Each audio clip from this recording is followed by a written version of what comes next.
नमस्कार। आप देख रहे हैं स्पेशल कवरेज न्यूज। मैं हूं आपके साथ शिव कुमार। मेरे साथ हैं डॉक्टर संदीप यादव जी, जो राजनीतिक विश्लेषक हैं। स्वागत और अभिनंदन। क्रूड की आग में जल उठी महंगाई।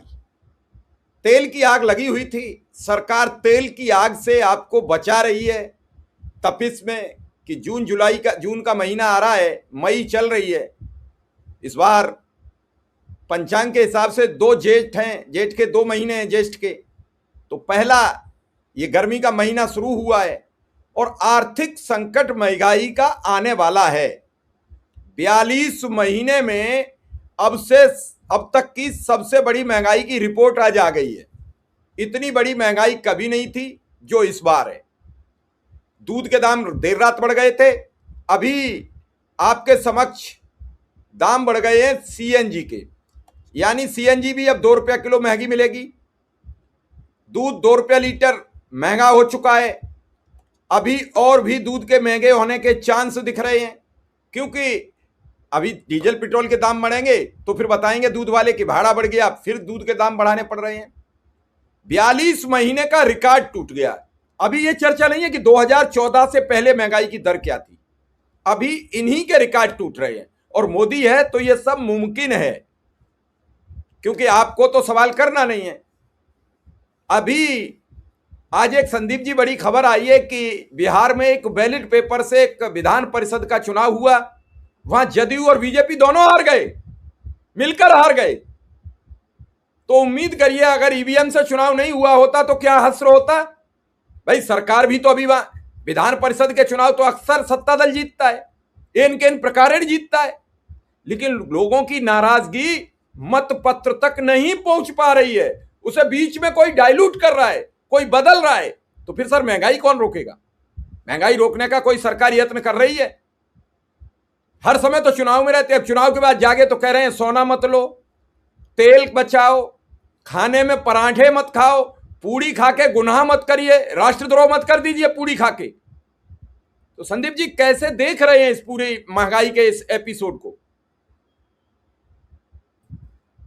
हाँ शिव कुमार जी, देखिए ऐसा है कि सरकार से कई गड़बड़ियां हुई हैं और उन गड़बड़ियों को स्वीकार करके उस पर काम करने की उसको जरूरत है। जैसे पश्चिम एशिया का संकट आने वाला था, ये आपको मालूम था, और ये 28 फरवरी को शुरू हो चुका था। तो आपने उसके ऊपर क्या काम किया?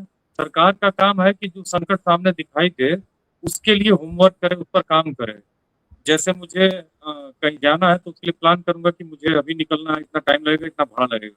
अब मैं बिना पर्स के निकल जाऊं तो मैं अपनी डेस्टिनेशन पर नहीं पहुंचूंगा।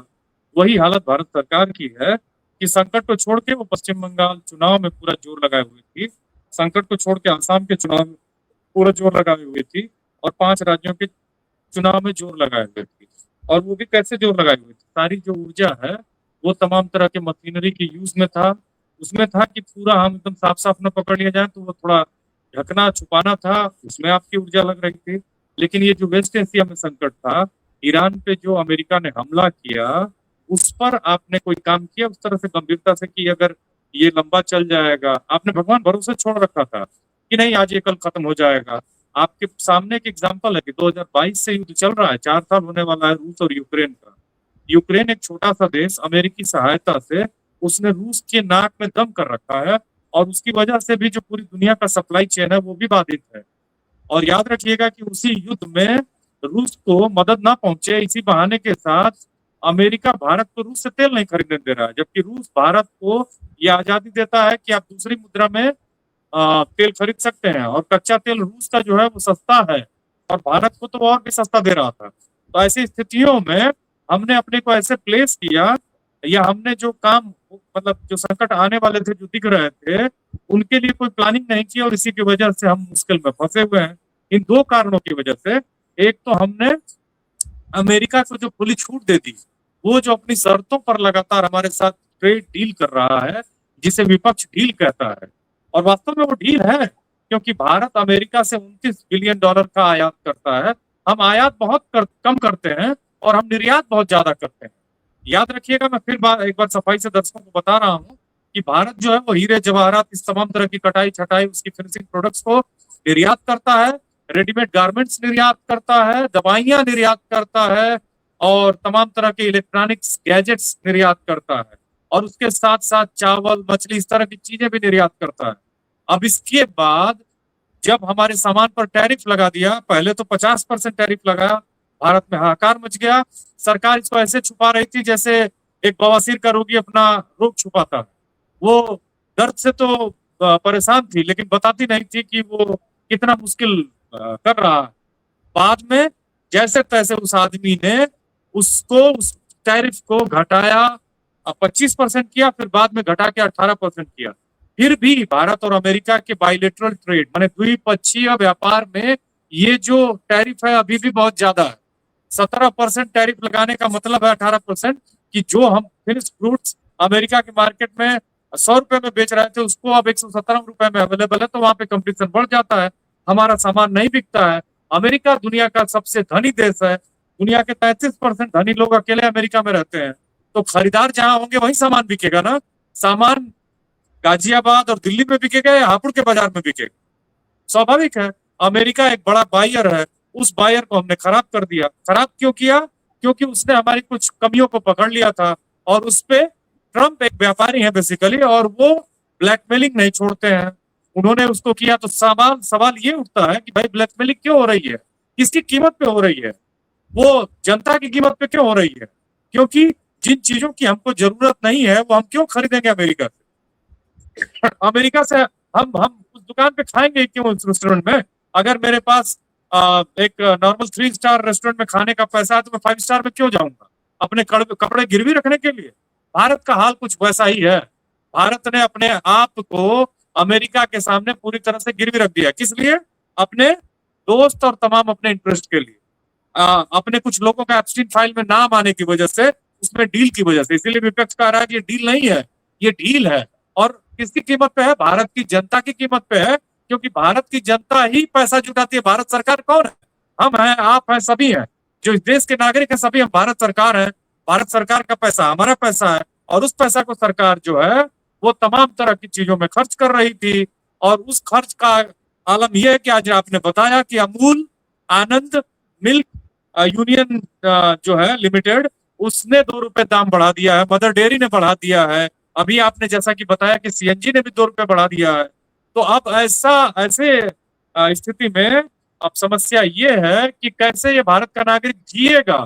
संकट ये है कि उसका जो आय है वो सीमित है, आय में बढ़ोतरी नहीं हो रही है। देश के बड़े बड़े अर्थशास्त्री, एक जेएनयू में बहुत बड़े अर्थशास्त्री हैं अरुण कुमार जी, उनको बुला के आप एकदम बेहतर ढंग से दर्शकों को और भी बता सकते हैं, क्योंकि भारत एक बहुत गंभीर संकट में फंस गया है। हालांकि जो मैं चीजें आपको बता रहा हूँ पूरा मैं कंफर्म हूँ और साफ साफ है ये। भारत एक ऐसे गंभीर संकट में फंस गया जिसको सरकार बता नहीं रही है। चुनाव के दौरान तो चू तक नहीं किया इन लोगों ने, चुनाव के बाद ये कहते हैं कि सोना मत खरीदो। सोना इसलिए मत खरीदो क्योंकि हमको सोना, जानते हैं शिव कुमार जी, भारत का सोना जो है 40% वो स्विट्जरलैंड से आता है। स्विट्जरलैंड एक छोटा सा देश है। भारत जो सोना है भारत का, वो केवल 1% उत्पादन करता है, वो 1 टन से 2 टन तक। और बाकी जितना भी है, हमें 700 से 800 टन की खपत होती है प्रति वर्ष, वो हम सब बाहर से ले आते हैं। और स्विट्जरलैंड से ले आते हैं, पेरू से ले आते हैं, लैटिन अमेरिकन कंट्रीज से ले आते हैं, और अफ्रीका से ले आते हैं, घाना से और इस तरह के देशों से, अमेरिका से ले आते हैं, ऑस्ट्रेलिया से ले आते हैं। तो ऐसी स्थिति में हमको सोना तो खरीदना ही था। और लोग, अभी खबर आ रही है कि और पैनिक बाइंग कर रहे हैं, क्योंकि उनको लग रहा है कि नोटबंदी की तरह ना हो जाए। उनके जो बेचारे बच्चों की शादियां हैं उसमें अगर सोना नहीं जाएगा तो उनकी बदनामी होगी। उनको लगेगा कि अपने गार्जियन के तौर पर उन्होंने अपनी जिम्मेदारियों का निर्वहन ठीक से नहीं किया है। इसके लिए लोग 15% का जो सरकार ने वो लगा दिया है, ड्यूटी लगा दी, उसके बावजूद खरीद रहे हैं, ज्यादा खरीद रहे हैं। कल की खबर है कि 20% पैनिक बाइंग बढ़ गई है, क्योंकि अब लोगों को सरकार पर भरोसा नहीं है। तो सरकार कहीं ना कहीं पूरी तरह से लोगों का विश्वास हो चुकी है। और हमने देखा कि पश्चिम बंगाल में वो जीत जिसे बता रहे हैं वो बेसिकली उनकी हार है, वो मशीनरी की जीत है। लेकिन कुल मिला के महंगा कच्चा तेल हो गया 110 बैरल पर डॉलर, उसको खरीदना पड़ रहा है भारत सरकार को। और इधर इनकी इकोनॉमी भी मजबूत नहीं है, तो इसमें क्या है कि दोहरी मार पड़ रही है और उसका संकट हमको दिख रहा है। रुपया हमारा, जो कहते थे कि रुपया जो है वो नहीं गिर रहा है, भारत की इज्जत गिर रही है, अब वही लोग चुप है। जो लोग ट्वीट किया करते थे अमिताभ बच्चन और फलाने ढिमकाने, वो कहते थे कि शुक्र है कि रुपये की कीमत शुक्र है कि रुपये की कीमत और नहीं गिर रही। तो मतलब कुल मिला के ट्वीट करने वाले भी भाग गए, पता नहीं कहाँ छुप गए। 95 रुपया, कल तो बता रहे हैं एक्सपर्ट की 96 रुपये छू दिया था। अब 96 रुपये, आप समझ रहे हैं क्या बदहाली की स्थिति है कि $1 100 के बराबर हो गया है। मतलब भारत बहुत बुरी अवस्था में। अभी कल एक और डेटा घूम रहा था मीडिया पे कि जो मिड कैप है वो भारत निगेटिव में है। बाहर के जो हमारे साउथ एशिया के देश हैं वो हमसे बेहतर स्थिति में है। साउथ ईस्ट एशिया के देश भी बहुत बेहतर स्थिति में है। अब आप देखिए कि चाइना के पास 6 महीने का रिजर्व था, तो वो कैसे था, भारत के पास वो रिजर्व क्यों नहीं था? तो ये सब सारी चीजें जो हैं, ये कौन बताएगा? ये सरकार का काम है जनता को बताना। गोदी मीडिया तो नाच रहा है अलग, वो तो इस महंगाई को भी वरदान बता दे। वो तो बता दे कि लोग खुशी से आत्महत्या कर रहे हैं, गरीबी से खाना छोड़ दिया उन लोग। तो ये एक्चुअली इस देश में एक ऐसा संकट है, आ चुका है, जिसको ये लोग मानने को तैयार है। और संकट केवल इन लोगों की वजह से आया है, इनकी अक्षमता से आया है, इनके काम न करने की वजह से आया है। अब देखिए कि इनको मालूम था कि रूस और यूक्रेन का युद्ध चल रहा है, इनको मालूम था कि ईरान और इजराइल में कॉन्फ्लिक्ट है, ये कभी भी एस्केलेट होगा। तो ऐसी स्थिति में भारत सरकार की तैयारी क्या थी? खाली चुनाव की तैयारी करने के लिए आप मतलब इस देश के प्रधान सेवक चुने गए हैं? ये सवाल है जो जनता पूछ रही है। देखिए पेपर पर पेपर लीक हो रहा है, इतनी चीजें हैं कि उनको हम कहना शुरू कर दें शिव कुमार जी तो बहुत बुरी अवस्था है। और हमारा जो विदेशी मुद्रा भंडार है वो भी कम हो रहा है, और हमारे जो कर्ज है वो बढ़ रहे हैं, कर्ज पर जो ब्याज है उनकी स्थिति खराब है। और अब सरकारी खर्चे में कटौती में आप कहते हो कि जनता कटौती करे, आप अपने खुद एयर शो देख रहे हो, रोड शो कर रहे हो, 50-50 गाड़ियों के काफिलों से आपके नेता चल रहे हैं। उस पर उन्होंने कहा कि आधा काट देंगे। अरे भाई, चीफ मिनिस्टर को एक गाड़ी को छोड़ के दूसरी गाड़ी लेके चलने की जरूरत क्या है? आपके पास सिक्योरिटी है, बस जाइए। आपके पीछे जो पिछलक्कू नेता आते हैं उनको मना करिए कि जाओ अपना काम करो। हालांकि काम ही नहीं करने देना है, क्योंकि ये इस कल्चर को डेवलप करना है ना। तो अब जनता को तय करना है कि उसके लिए खाना बनाने के लिए गैस नहीं है। गैस जो ये मतलब कमर्शियल गैस जो था वो 1000 रुपए बढ़ गया। आप सोचिए कि 1000 रुपए बढ़ने से कितनी आपकी जो प्लेट में रेस्टोरेंट में खाना मिलता है वो कितना महंगा हो। एक चाय मुझे लगता है दिल्ली में 15 रुपए की हो गई होगी, 10 रुपए को तो बढ़ चुकी है। ये जब आए थे सत्ता में तो वो चाय 4 रुपए 5 रुपए की थी, 15 रुपए ने इन्होंने 15 रुपए कर दिया है। यही इनका कंट्रीब्यूशन है, यही ये कर सकते हैं। हमारे महानायक की एक वीडियो भी कल से वायरल है जिसमें वो कह रहे हैं कि फाइल्स इतना ला के हमारे चीफ सेक्रेटरी ने रख दिया, अब इस फाइल्स का हमसे क्या लेना देना है, हम क्या करेंगे इसमें, हमारे पढ़ने से क्या होगा, हमने 3-4 लोगों को कह दिया है कि आप पढ़ो, इससे हमसे क्या लेना देना है। मतलब ये जो इन्होंने एक खड़ा कर रखा था तिलिस्म, वो भी अब धीरे धीरे डह रहा है। तो कुल मिला के जो वैश्विक मंदी है, हमने कोई तैयारी नहीं की। अभी तो शिव कुमार जी मैं और बता रहा हूँ आपको कि कृषि संकट आने वाला है इस देश में। अगले 45 दिन भयानक गर्मी पड़ेगी, जल के स्रोत सूख जाएंगे, जल की समस्या होगी, लोग मारे जाएंगे। आप ही शो करेंगे कि इस गर्मी में कैसे लोगों की जान बचाएं, लोग क्यों मारे जा रहे हैं। कृषि, भारत दुनिया का सबसे गर्म देश हो चुका है। 100 जो दुनिया के गर्म शहर हैं वो केवल और केवल भारत में है। आप पाकिस्तान से तो अपनी तुलना करते थे, लेकिन पाकिस्तान जो है आपसे बेहतर स्थिति में दिख रहा है, बांग्लादेश बेहतर स्थिति में दिख रहा है। क्या वो कारण हुए हैं कि किन लोगों ने जंगल काटे हैं कि जिसकी वजह से स्थिति ऐसी हो गई है कि देश के लोग एकदम आग में जल रहे हैं। तो देखिए फर्टिलाइजर्स के लिए जो रॉ मटेरियल आता है वो गल्फ के देशों से आता है, वो भी नहीं आ पा रहा है। अभी जल्द ही खाद का दाम बढ़ाया गया है और भी बढ़ने वाला है। नहीं, तो एक और उसमें खबर है जो आपको मैं अपडेट कर दूं। आपको पता होगी कि रसिया का एक जहाज पीएनजी के सामान को लेकर आया हुआ था, तो पता नहीं अमेरिका के दबाव में या किसी दबाव में भारतीय जब बंदरगाह पर आया तो किसी ने उसको सामान नहीं खरीदा और वो वापस सिंगापुर चला गया, ताकि किसानों को खाद या उर्वरक की जो प्रोडक्ट हैं वो मिल जाते। वो वापस कर दिया, मुझे नहीं मालूम किस दबाव में वापस किया भारत ने। तो भारत इतना चिंतित है किसानों को लेकर कि अमेरिका जो कहेगा वही करेगा। अभी अमेरिका ने हड़का दिया तो आरएसएस कह रहा है पाकिस्तान से दोस्ती कर लो। कल अमेरिका ने हड़का दिया कि पाकिस्तान का सीज फायर हमने कराया, प्रधानमंत्री ने एक बार भी नहीं बोला। अब तो वो सैकड़ों बार से भी ऊपर बोल चुका है। प्रधानमंत्री जी अमेरिका जा नहीं रहे, कहीं वो पकड़ के न कह दे चलो आप प्रेस कॉन्फ्रेंस करेंगे, पाकिस्तान का सीज फायर हमने रुकवाया है, स्वीकार करो हमारे सामने। क्या हो रहा है? देश को मजाक बना दिया है संदीप जी। जी आपकी आवाज जो है ना थोड़ी कट कट क्या रही, मेरी आवाज साफ आ रही है आपको? जी हाँ देखिए, शिव कुमार जी ध्यान रखिएगा कि भारत जब तक मैन्युफैक्चरिंग सेक्टर में अपने को मजबूत नहीं करेगा, भारत मजबूत नहीं होगा। चाइना की जो स्ट्रेंथ है वो मैन्युफैक्चरिंग है, उनके यहाँ लोग हर चीज को मैन्युफैक्चर करते हैं।